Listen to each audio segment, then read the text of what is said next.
Tignan nyo ito mga kalapatids, naranasan nyo na rin ba ito?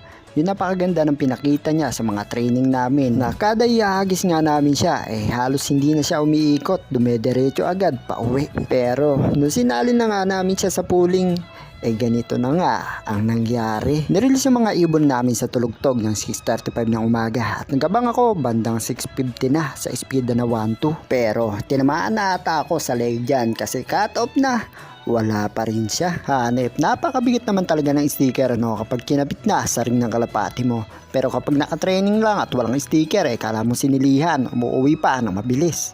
Nga pala, hindi ko pa kinarga yung mga young bird ko kasi iniingatan ko pa sila na baka kasi makakuha sila ng virus at sakit sa crate. Pero naka-advance training naman na sila at ilang beses na silang naiyage sa 50 plus kilometers. Sakto yon, habang lumilipas yung araw unti-unting gumugulang yung mga balahibo nila. Kasi nga kasalukuyan pa lang silang nagpapalit ng balahibo. Nalagasan na nga pala ako dyan ng isang young bird na nakarantos namin. Ganun talaga, sino ba naman fancier simula training hanggang derby kompleto pa rin ang kanilang ibon. Sumobra pa, tagal bumalik. Sumobra ka pa ya. Okay, galak pa rin kita.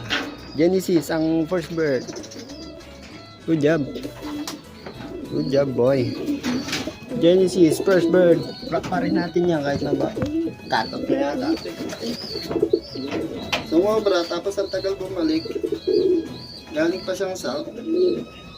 Ano, mabigat ba talaga ang sticker boy Yung training, nagwawanwan ka. Sinali na kita. Ayan. 1809172. Lock muna ako guys. Sticker. Ayan Unang pooling natin left. Cut off. Katama. Alin na yan. Malapit kasama niya. Wala stick. Baway tayo sa susunod. At natapos ang karera. Pero kahit nakatop sa sector C pang 26 nga siya. Pero ganun pa man, wala pa rin kakamtan. Leeg pa rin ng tama kasi top 10 lang ang kukunin dito sa sector namin. Bawi tayo sa susunod Ayan, meron ka ng asawa. Posible yan Meron ka ng motivation.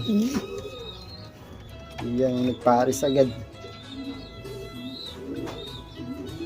Alright. May mga nababasa nga ako nagko-comment kung bakit hindi daw ako nahihiya kahit talo na pinopost ko pa. Natatawa na lang ako kasi ito talaga ang buhay karerista. Hindi palagi panalo at hindi naman pwede palagi kang talo. Ang mahalaga, lumalaban tayo ng patas at nag-enjoy tayo sa bawat karera. Yun lang. Keep calm in race. Peace out.